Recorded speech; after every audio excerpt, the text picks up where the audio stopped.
Le Congo franchit un nouveau cap dans son développement gazier. Après la phase 1 du projet Congo LNG, lancé en 2024 avec l'unité flottante Tongo FLNG, le pays a lancé officiellement ce samedi 7 février à Pointe-Noire la première cargaison de la phase 2 issue de l'unité flottante Nguya FLNG, en présence du chef de l'État Denis Sassou Nguesso et du président directeur général d'ENI, Claudio Descalzi. Nous célébrons un moment historique pour la République du Congo.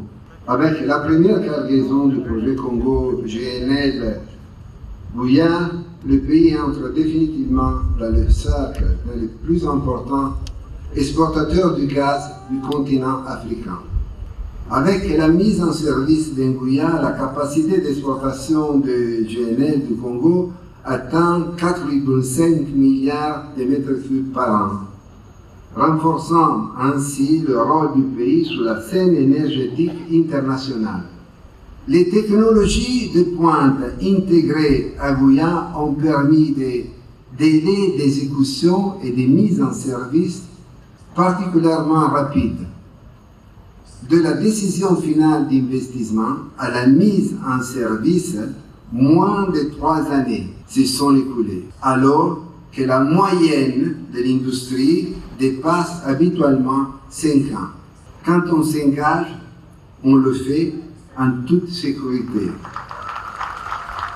Avec 3 millions de tonnes de gaz naturel liquéfié par an contre 0,6 millions lors de la phase 1, le Congo change clairement d'échelle dans la production gazière. Mais au-delà des chiffres, le véritable défi reste l'atteinte du zéro torchage de routine d'ici 2030, un objectif qui suppose rigueur environnementale, investissement durable et bénéfices partagés. Autant d'enjeux qui feront du gaz congolais un test grandeur nature de la transition énergétique en Afrique centrale. L'évaluation du gaz naturel en substitution au torchage et les sources énergétiques plus polluantes permet de réduire significativement les émissions de gaz à effet de serre et d'améliorer l'empreinte carbone de nos activités énergétiques.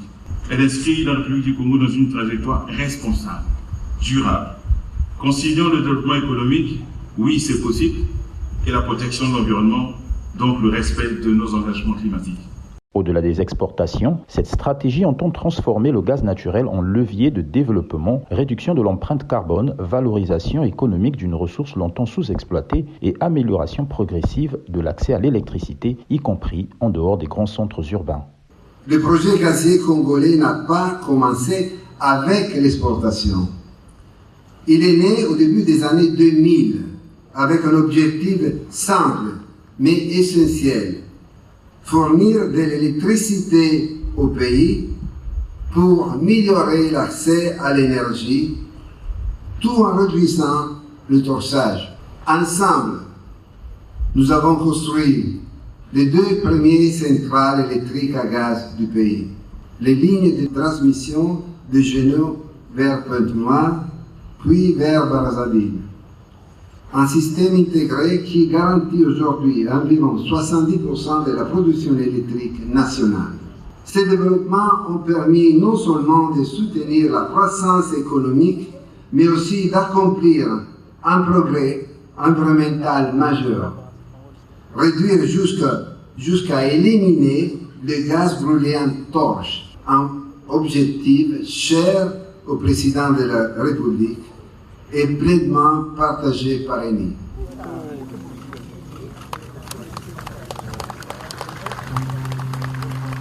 Cette initiative du président de la République, c'est une très grande vision.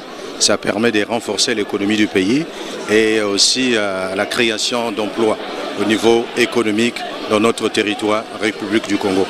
La société ENI Congo, je pense que c'est une très bonne initiative pour renforcer, soit transformer et soit aussi revendre, bien entendu. En termes de redistribution sociale, à ce jour, la société ENI a contribué à la construction de 42 centres de santé avec près de 5000 enfants vaccinés, la formation de 188 producteurs agricoles et plus de 3000 enfants accompagnés dans leur parcours éducatif.